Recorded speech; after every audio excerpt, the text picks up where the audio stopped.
Dobar dan svima.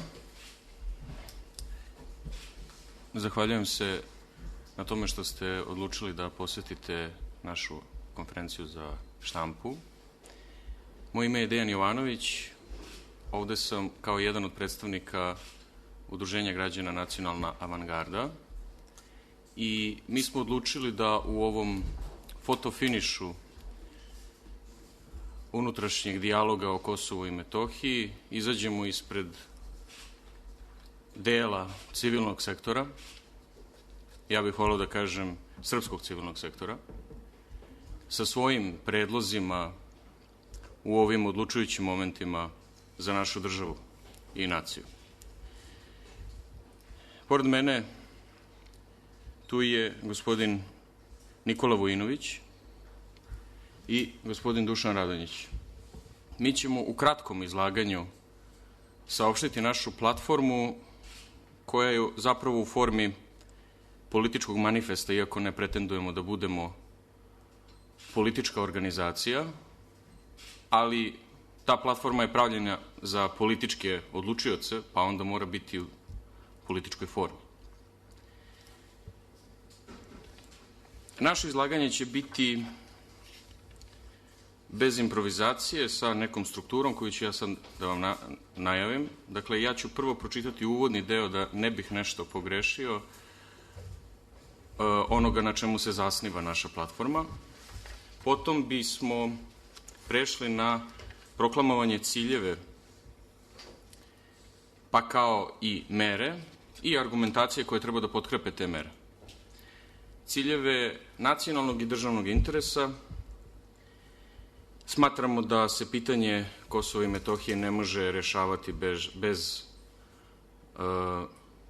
obraćanja pažnje na razrešavanje nacionalnog pitanja Srba, pa samim tim i svih ostalih naroda u jugoistočnoj Evropi. Platforma Nacionalne avangarde o nacionalnom pitanju pod naslovom Srbija realnog zaveta. Smatramo da je potrebna promena paradigme posmatranja politike i nacionalnog interesa. Ta potreba proizilazi iz pretpostavki koje su nove u međunarodnoj političkoj stvarnosti.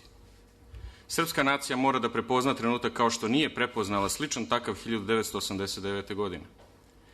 Tadašnje rušenje Berlinskog zida jednako je današnjim događajima podizanja zidova u SAD-u, Mađarskoj i Izraelu.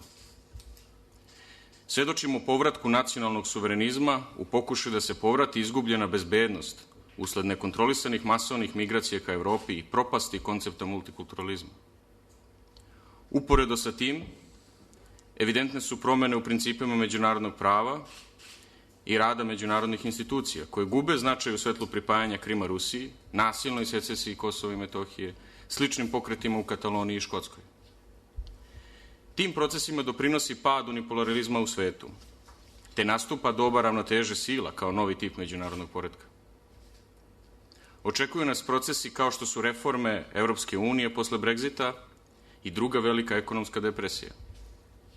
Sve ukazuje na otvoreno vraćanje sile i moći kao glavnih osnova politike. Živimo u doba političkog realizma. Zbog svega navedenog, Nacionalna avangarda se zalaže za zauzimanje kursa nacionalnog realizma u pogledu politike državnog i nacionalnog interesa. Iz toga proizilazi ovaj politički manifest koji nosi naziv Srbija realnog zaveta, a koji ima za cilj da spoji identitetske matrice predmoderne, u smislu zavetne Srbije, i savremenosti političkog realizma. Zato se ovaj manifest obraća razumnom delu naših građana, koji su uvek većina u svakom društvu, dokle god to društvo može da opstane.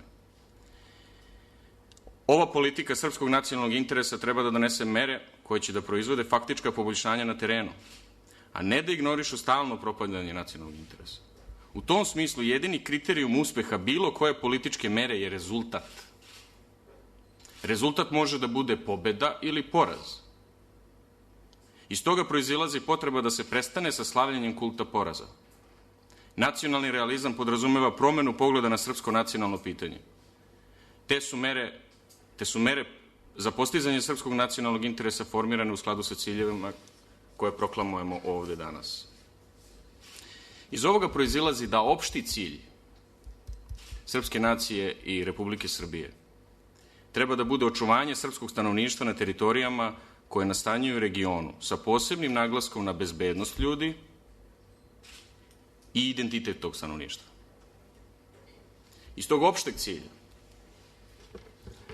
bez kojeg nema državnosti kakvu danas znamo i kako je od uvek postojala, sa svoje 3 elementa, stanovništvom, teritorijom i suverenom vlašću. Stanovništvo je tu najbitniji element državnosti. Bez očuvanja stanovništva i njegovog političkog identiteta nema ni budućnosti bilo koje državne tvorevine. Iz toga proizilaze specifični ciljevi. Prvi je uvećanje bezbednosti Republike Srbije prekidanjem takozvane zelene transverzale. Smatramo da je to jedan od ključnih nacionalnih interesa. Obezbeđivanje potpune sigurnosti srpskog stanovništva na Kosovu i Metohiji, uspostavljanje kontrole nad materijalnim resursima na Kosovu i Metohiji. Ovo podlačimo kao veoma bitno. Zaštita privatne, državne i svojine Srpske pravoslavne crkve. Očuvanje identiteta srpskog stanovništva na Kosovu i Metohiji. Očuvanje identiteta srpskog naroda u Crnoj Gori i stvaranje mogućnosti za posebne veze sa Republikom Srbijom. Očuvanje državotvornosti, identiteta i bezbednosti srpskog naroda u Bosni i Hercegovini. Vojna neutralnost Republike Srbije. Da bismo postigli ove ciljeve, mi predlažemo neke konkretne mere. I njih smo podelili na opšte i posebne. Ja ću izneti mere koje smatramo da je potrebno doneti u skladu sa rešavanjem kosovskog pitanja i zaštitom naših interesa tamo. Kolega Vujinović će to raditi kada je u pitanju Bosna i Hercegovina i Republika Srpska, a kolega Dušan Radonjić kada je u pitanju Crna Gora. Što se tiče Kosova i Metohije, pre toga ću samo navesti neke opšte mere koje smatramo da su bitne za Republiku Srbiju i njeno pozicioniranje na međunarodnoj sceni. Vojna neutralnost Republike Srbije treba da postane ustavna kategorija po ugledu na Austriju, Finsku, Švedsku, Švajcarsku i Republiku Irsku.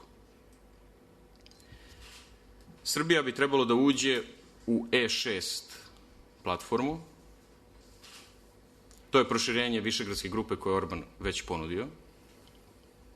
Smatramo da će kroz tu platformu Srbija biti u mogućnosti da očuva vrlo dobre odnose sa Trumpovim SAD-om i vrlo dobre odnose sa Moskvom.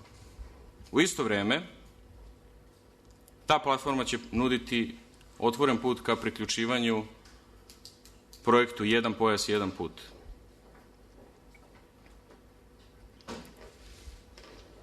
Protiv smo migracija nekontrolisanih u Srbiju, sa izuzetkom hrišćanskog stanovništva sa istoka.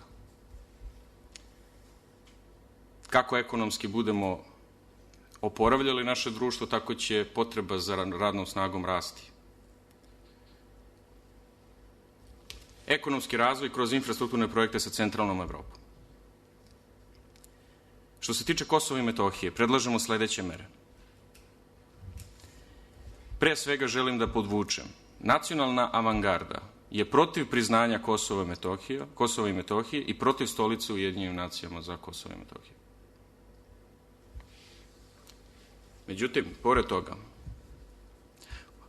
nacionalna avangarda je za uspostavljanje srpskog bedema povratkom srpske vojske i policije na reku Ibar, 4 srpske opštine na severu i Kosovsko Pomoravlje bi trebalo da se vrate pod suverenitet Republike Srbije. Faktički suverenitet Republike Srbije.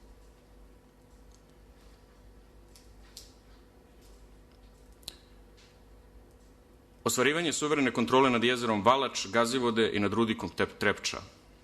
Značaj energetskog potencijala i uticaja koji bi kontrolom nad tim materijalnim resursima mi imali i ispod Ibra, ne moram da naglašavam, imajući u vidu da se Priština napaja i električnom energijom i pijaćom vodom.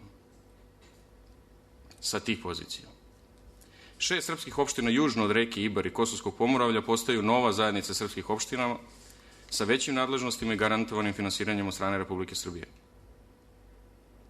Svi lojalni državljani Republike Srbije mogu da zadrže za državljanstvo i da steknu poseban status kao zajednica u Republici Srbiji u pogledu obrazovanja, zdravstvene zaštite i zapošljavanja. Sporazum o razgraničenju mora biti donet u okviru redovne procedure ustavnih promena Republike Srbije. To znači da građani moraju na referendumu u okviru ustavnih promena da podrže ovako eventualno razgraničenje. Da bismo potkrepili ove mere koje predlažemo, mi smo pripremili jedan set argumenata, istorijskih i realpolitičkih, koji bi trebalo dodatno da utvrde našu poziciju. Istorijski primer Sanstefanskog mira. Ovim se obraćamo rusofilskom delu stanovništva u Srbiji, koje je značajno. Sanstefanski mir iz 878. godine je nudio Srbiji granicu na Ibru. Verovatno sa istim ciljem, sa onim koji mi to tražimo danas. Aneksiona kriza je primer koji ne možemo da prenevrgnemo. 1908. Austro-Ugarska anektira Bosnu i Hercegovinu. Da li Srbija ulazi u rat? Ne. Da li to onda znači da je Petar Karađorđević bio izdajnik? Ne. Ili ima oni koji bi to rekli potvrdno? 1908. prihvatila realnost da bi se 1918. vratila. Primeri 1914. i kooperativnost Srbije koja je išla do krajnjih granica kako bi se izbegao ratni sukob. A to je ono o čemu mi pričamo danas. Ostvarivanje maksimuma interesa bez izazivanja vojnog sukoba kako bi se održala stabilnost. Ali ne kao što bi levičari se tu zaustavili i rekli da je to cilj. Stabilnost zarad privrednog i demografskog oporavka Srbije. To je ono što nama sada treba. Kako će biti za 20 ili 50 godina, to je već druga priča. Ali mi živimo danas, ti ljudi dole na Kosovu žive danas. Srbija živi danas. 1916. 1921. Primer uspostavljanja Irske republike. Irskog nacionaliste, delatnost irskog nacionaliste Michaela Collinsa, koji je prihvatio sporazum sa britanskom krunom, odustao od severa Irske, da bi formirao ono što može da se formira u tom trenutku, Irska republika bez Alstera. Ekstremni nacionalni revolucionari irski su likvidirali Michaela Collinsa zbog toga. Da bi posle toga preuzeli vlast u Irskoj republici koju je on stvorio, održavajući bilateralne odnose sa Ujedinjenim kraljevstvom. Poznato. Vrlo. Bilo kakva kritika u ovom trenutku na račun države, koja ima ovoliki, da kažem, demokratski legitimitet, je ista situacija. U pitanju je vlast, ne nacionalni interes. Poigravanje nacionalnim interesom da bi se preuzela vlast.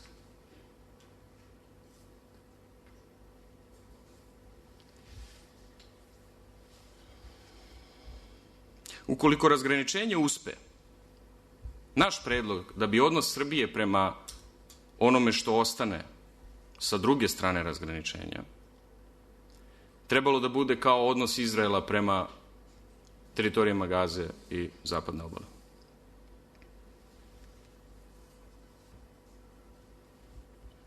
Održive linije razgraničenja su u svrhu neizazivanja daljih sukoba. Kao što sam malo pre spomenuo, glavni cilj je održavanje stabilnosti, jer i iz ovakve Srbije koja je danas u miru ljudi odlaze. Ne odlaze samo sa Kosova i Metohije, odlaze iz Kragujevca, iz Požarevca, iz Beograda. Novi vojni sukob, najmanjih razmera, bi Srbiju lišio poslednje rezerve vitalnog dela stanovništva koji može nešto da stvara. To bi bio početak kraja, dugoročno. Prešao bih na ove geostrateške argumente, kao što je Kopaonik. Pazite, mi sada imamo našu vojsku i policiju sa ove strane Kopaonika. U rezoluciji 1244, Kumanovskom sporazumu i tako dalje, pišu neke stvari tačno. Da li ih bilo ko poštuje? Retko ko. Šta ćemo mi da radimo? Da maštamo o tome da imamo vojsku i policiju sa one strane Kopaonika? Pa nemamo je.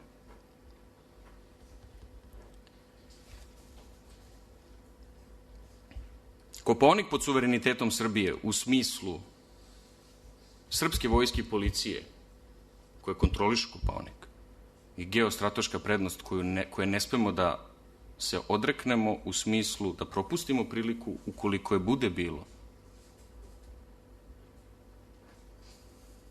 A sve zbog ovih ciljeva koje smo na početku proklamovali.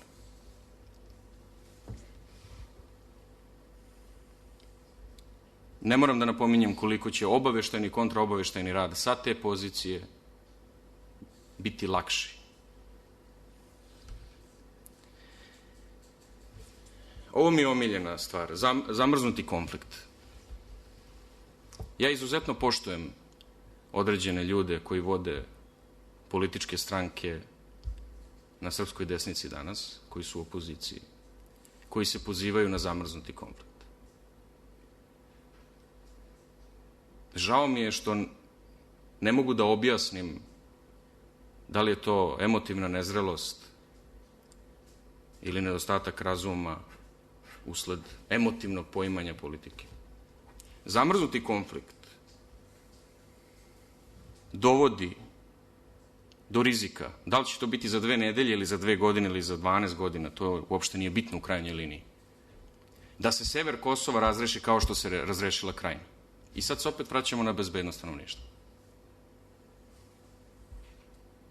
Šta mi imamo od Srpske Krajine danas? I u budućnosti? Ništa, zato što Srba tamo nema. Uzgled da bude rečeno, nema ni Hrvata, tako da će Krajina verovatno biti arapska u nekoj budućnosti. To je postmoderna u koju mi Srbi nikako da uđemo. To je sada. Šta više, ne mora uopšte se desi vojna operacija. Može da se organizuje pogrom spontani, kao što je bilo u martu 2004. Za 1 noć, za 2 dana. Pa čak i ako se to ne desi, emigracija u mirnodopsko vreme postoji. Pa ljudi, kao što sam rekao, ne žele da žive ni u Kragujevcu danas u toj meri. Bez srpske policije i vojske na severu Kosova, oni će se i u mirnodopsko vreme iseljavati. Ne vidim nikakav argument racionalni za strategiju zamrznutog konflikta. Osim ukoliko on nije nametnut, kao što i jeste nametnut tamo gde jeste zamrznut. Pitanje je šta će onda biti sa Srbima južno od Ibera, ukoliko dođe do razgraničenja.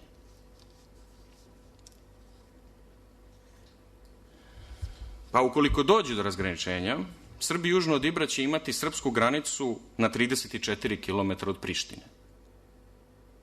A sada je imaju na 96 km od Prištine. Kada kažem granicu, ne mislim formalno pravno, mislim na faktičko zaposedanje teritorija srpske policije i vojske. Sa ove strane Kopaonika do Prištine ima 96 km. Od Ibra do Prištine 34. Za toliko će Srbija biti bliža Srbima južno od Ibra. Na ovaj način, pripajanjem, to je povratkom pod suverenitet 4 opštine na severu Kosova, Srbija razrešava još jedan veliki bezbednosni problem, a to je problem nelojalnog stanovništva u Sandžaku. Dela nelojalnog stanovništva u Sandžaku. Mi smo sad svedoci zloupotrebe institucija kao što je Savet za nacionalne manjine. Ukoliko Srbija vrati svoju vojsku i policiju u 4 severne opštine, geopolitička granica, možda ne u potpunosti fizička, ali geopolitička granica Sandžaka i albanskog dela Kosova će biti prekinuta.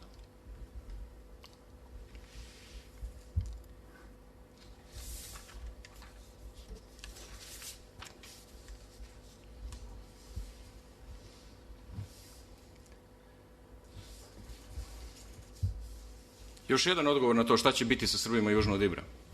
Mi sada imamo 42.000 Srba u 4 severne opštine i imamo 50.000 Srba južno od Ibra. Kritičari eventualnog sporazuma o razgraničenju pitaju zar ćete pustiti 50.000 Srba da ostanu van Srbije. A ja postavljam pitanje, a šta je bilo sa Erdutskim sporazumom koji je u Hrvatskoj ostavio 160.000 Srba? Je li tad neko bio izdajnik? Ja se nešto ne sećam, pamtim taj period, manje više. Ako ništa, bar čitam. Šta je sa 40.000 Srba u Albaniji? Šta je sa 182.000 Srba u Crnoj Gori? Da li je 2006. neko išta uradio po tom pitanju? Da li je iko zaratio sa Crnom Gorom, kao što sad neki stručnjaci predlažu da uradimo, sa NATO-om ponovo na Kosovo? Ne obraćamo se njima, kao što rekoh na početku, obraćamo se razumnom delu ovog društva. Još bolje pitanje. Šta je sa 55.000 Srba u Federaciji BiH? Kada je potpisan Dejtonski sporazum? Šta je sa mestima koje su predata? Da li je to bila izdaja? Ili se sad svi držimo te Republike Srpske kao poslednje slamke za spas Srba u Bosni i Hercegovini?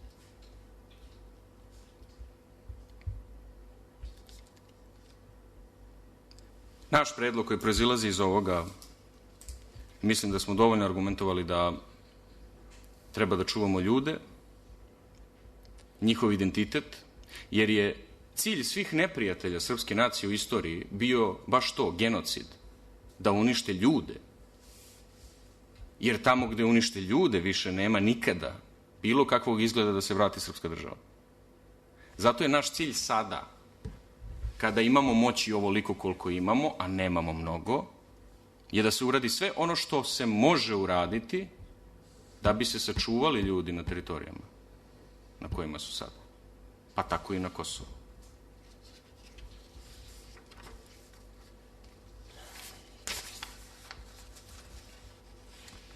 Sada bih predao reč kolegi Nikoli Vujinoviću, koji će vam reći o tome šta imamo da kažemo na temu Bosne i Hercegovine i Republike Srpske. Izvoli, Nikola. Hvala, Dejane. Hvala svima što ste došli. Dakle, svesni smo da konstantno u toku poslednjih 20 godina rešavanja pomenutog kosovskog pitanja dobijamo stalno istu poruku da činjenica da se to rešava na jedan način ne znači da će se neki drugi problemi rešiti na isti taj način. Dakle, u međunarodnoj zajednici očito postoji standard, da taj standard neka bude kako mi hoćemo, a ne kako treba da bude. U svakom slučaju, mi smatramo da je to neprihvatljivo i da je to neodrživo u suštini. Govorimo o političkom realizmu, u realnosti, pozitivni politički efekti mera koje predlažemo i koje nadamo se da će da država uzme u obzir kada bude rešavala ovo pitanje, sigurno će dovesti do jednog jasnog uticaja na status Srba i u Republici Srpskoj, a i u Federaciji Bosne i Hercegovine. Jer, budimo iskreni, da Republika Srpska, kao što je Dejan pomenuo, jedini taj, da kažem, pozitivni efekat Dejtonskog sporazuma je veća država danas nego što su to i Bosna i Hercegovina, a i Kosovo i Metohija. Bar ono što se naziva nezavisnom državom Kosovo i Metohija. Samim tim mi verujemo da je neophodno da Srbija kao matica, i srpska država sa najviše moći, što je Dejan pomenuo kada je govorio o sili i moći kao elementu u današnjim međunarodnim odnosima, treba da insistira na nekim merama i stvarima u Bosni i Hercegovini i u Republici Srpskoj, a posebno apelujemo na političke elite u Srpskoj, jer isti ovaj problem koji smo identifikovali u Srbiji, gde vidimo da je vlast interes, a ne rešavanje nacionalnog interesa, mi imamo i u Republici Srpskoj, gde imamo političke snage koje su spremne za jasno predavanje, recimo, dalje i više nadležnosti Republike Srpske Bosni i Hercegovini, time smanjujući mogućnosti tog srpskog entiteta da funkcioniše, čisto da bi došli na vlast i da bi ugrozili vlast nekoga koga oni poimaju kao svog političkog neprijatelja.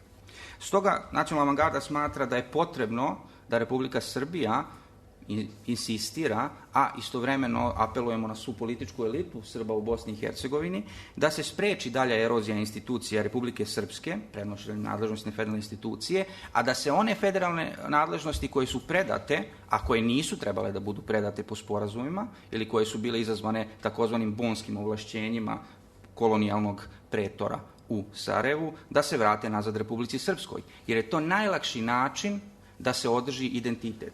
Podsjećam vas na specifični cilj koji želimo da postignemo u Bosni i Hercegovini, a to je očuvanje državotvornosti, identiteta i bezbednosti tog stanovništva. Isto tako, smatramo da sadašnji sporazum o paralelnim vezama nije dovoljno ostvario jaku ekonomsku povezanost između Srbije i Srpske. Na taj način, iako imamo, evo sad, poslednjih primjera gde Srbija vrši infrastrukturnu izgradnju u Republici Srpskoj, ali verujem da možemo da to poboljšamo još više. Isto tako, smatramo da bi trebalo kao način očuvanja lojalnosti srpskog stanovništva u Bosni i Hercegovini prema Srbiji, da proširimo prava srpskog naroda iz Republike Srpske na teritoriji Republike Srbije, mimo mogućnosti da dobiju državljanstvo veoma lako. Dakle, da se sporazum o paralelnim vezama, koji je dozvoljen po međunarodnim sporazumima, dakle, Srbija ima pravo po Dejtonskom sporazumu da ima paralelne veze sa Republikom Srpskom mimo Bosne i Hercegovine kao države, da bi taj sporazum trebao da se ostvari u svom punom kapacitetu. I vraćam se na početak. Ostvarivanjem tog punog kapaciteta sporazuma o paralelnim vezama, politički efekti rešavanja kosovskog čvora biće još više izraženi, jer ćemo na taj način moći da dobijemo jednu značajno jaku osnovu za jedno buduće razmatranje prisajedinjenja Republike Srpske Republici Srbiji. A i dalje razmatranja statusa u Federaciji Bosne i Hercegovine, pre svega kantona koji su većinski srpski. Dakle, tu govorimo o Glamoču, Bosanskom Petrovcu, o Drvaru, koji su sa te strane Drine sa najbrojnijim srpskim stanovništvom. Nacionalna avangarda, na kraju da zaključim i time, smatra da, ponavljam, ne možemo očekivati, kao što nam se nameće, kao što je ta mantra ušla u jedan deo civilnog društva u Srbiji, hajmo prvo da rešimo jedno, da bismo onda rešili drugo, a to jedno sa drugim ne mora da ima nikakve veze. Samo pitanje Kosova i Metohije pokazuje to. Osnovni argument zašto Kosovo i Metohija treba da bude nezavisno po zapadu i po delu civilnog društva u Srbiji jeste zbog toga što je to kraj raspada Jugoslavije. Ne ulazim u suštinu da je to pogrešno po Badinteru, ali nije problem. I da taj proces mora da se završi. Da li mora da se završi? To pita Nacionalna avangarda. I smatramo da trebamo da budemo svesni i oni koji su na vlasti i oni koji su opozicija, ali će doći na vlast pre ili kasnije. Šta je srpski nacionalni interes? Da li je to zavetni interes ili je to realni interes? Hvala. Hvala, Nikola. Sada bih dao reč Dušanju Radonjiću, mom kolegi, koji će vam izneti otprilike neke naša razmišljanja i neke naše mere koje se tiču Crne Gore i srpskog interesa u Crnoj Gori. Izvoli, Dušan. Hvala, Dejane. U skladu sa promenama političke paradigme, odnosno prihvatanju političkog realizma o kojem je kolega Dejan govorio u prvom delu svog izlaganja, Nacionalna avangarda smatra da je potrebno da dođe i do promene srpske politike u Crnoj Gori iz jednog prostog razloga, jer dosadašnja politika ne daje rezultate, odnosno rezultati su loši, to jest negativni. Mi smatramo da je potrebno da politička elita Srba u Crnoj Gori prihvati realnost postojanja nezavisne Crne Gore, znači treba da prihvati državnost Crne Gore danas takva kakva je i da prihvati status nacionalne manjine koji im se već i nudio. Ja znam da je ovo teško za mnoge Srbe u Crnoj Gori da, prihvate. Međutim, osnovni razlog je što negiranjem crnogorske državnosti njima bi se omogućio ulazak u državne institucije na nacionalnom i na lokalnom nivou, čime bi značajno bio smanjen pritisak države, politički pritisak države koja pokušava da ih nasilno dukljanizuje. Srbi, znači, treba da uđu u institucije crnogorske države na isti način koji su to uradili Hrvati, Albanci i Bošnjaci u Crnoj Gori i iz toga značajno prosperirali. Druga mera za koju se zalaže nacionalna avangarda jeste, a koja proizilazi iz ove prethodne, personalna, kulturna i teritorijalna autonomija Srba u Crnoj Gori. Znači, prvo treba tražiti maksimum od crnogorske vlasti, a zatim pregovarati onome što je prihvatljivo. Koja je argumentacija? Glavni problem u prethodnom periodu je bio što srpski element u Crnoj Gori kao osnovni preduslov za ostvarivanje svojih prava vidi nestanak crnogorske države, odnosno ponovno prisjedinjenje sa Srbijom. Crna Gora je možda nekad bila srpska država, danas ona de facto nije. Znači, podaci, matematika koja kaže da danas tamo ima 29% stanovništva koje se izjašnjava kao srpsko stanovništvo, odnosno 46% stanovništva koje govore srpski jezik. Oni nisu većina da bi toj državi danas mogo da se da taj predznak. Nama to može da bude žao, krivo, ali to je činjenično stanje. Gađajući 100% srpskog nacionalnog interesa u Crnoj Gori, Srba je u Crnoj Gori sve manje i manje. Matematika je tu egzaktna, znači tu nema prostora za manipulacije, cifre su jednostavne. 2003. godine Srba je bilo 32%, 2011. ih je 28%. Znači 4% je negde nestalo. Crnogoraca je bilo 43%, sad ih ima 45%. Sada, imamo druge manjine koje su u tih 10 godina bile pametnije nego mi, pa tako Albanaca je bilo 5% i dalje ih je 5%. Muslimana, pošto su se izjašnjavali kao muslimani i Bošnjaci, to kada bi sabrali, to je nekih 12% 2003. godine, 2011. godine njih ima 13%. Znači, narasli su za 1%. Kada govorimo o srpskom jeziku, 2003. godine srpskim jezikom je govorilo 63,5% stanovništva, 2011. 43%. Znači, to je smanjenje za 30%. A sačekat ćemo rezultate novog popisa gdje će cifre biti još lošije po nas. Ukratko, evo još jedan primer. Recimo, sadašnji sastav vlade Republike Crne Gore, rekao sam da ima negde oko 12% Bošnjaka i muslimana zajedno, pa vi sad sami prosudite koji narod ispada pametan, a koji ne u Crnoj Gori.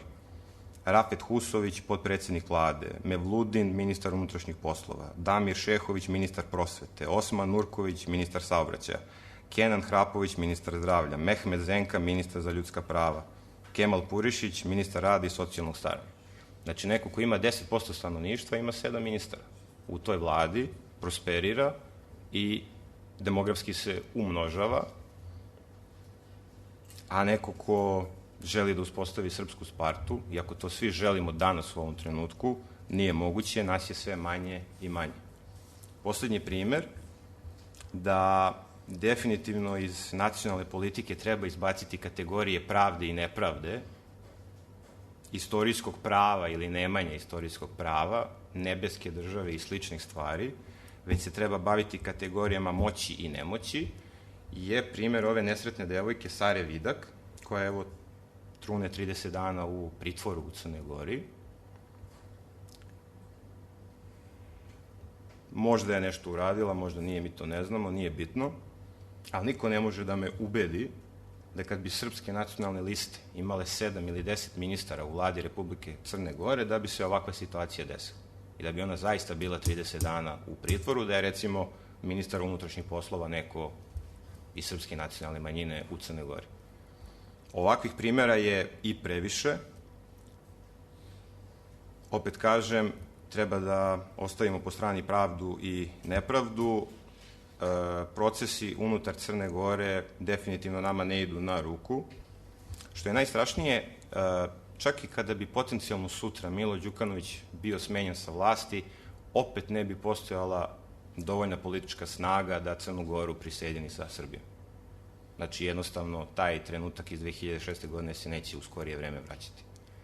Kao što rekao kolega Dejan, treba živeti danas, treba omogućiti tom narodu da održi svoj kulturni identitet, da može da se razmnožava i da na osnovu toga u budućnosti polako ostvarujemo u određenom procentu srpski nacionalni interes i u Crnoj Gori. Hvala. Hvala, Dušane. Ja bih samo zaključio da bi neki generalni zaključak ove naše konferencije za štampu bio da srpski civilni sektor treba da stane uz svoju državu koja je demokratska, sa demokratskim institucijama i koja je na demokratski način dobila neku demokratsku vlast.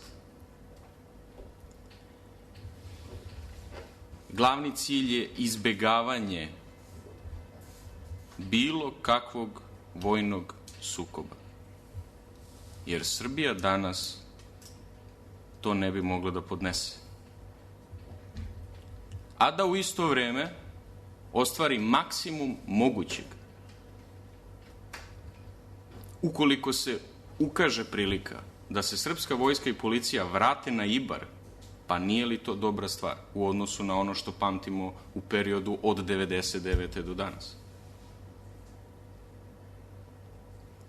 Apelujemo na sve one razumne ljude kojima je stalo do nacionalnog interesa, kojima je stalo do Republike Srbije, da se na konstruktivan način uključe u nešto što je interes svih nas, građana Republike Srbije.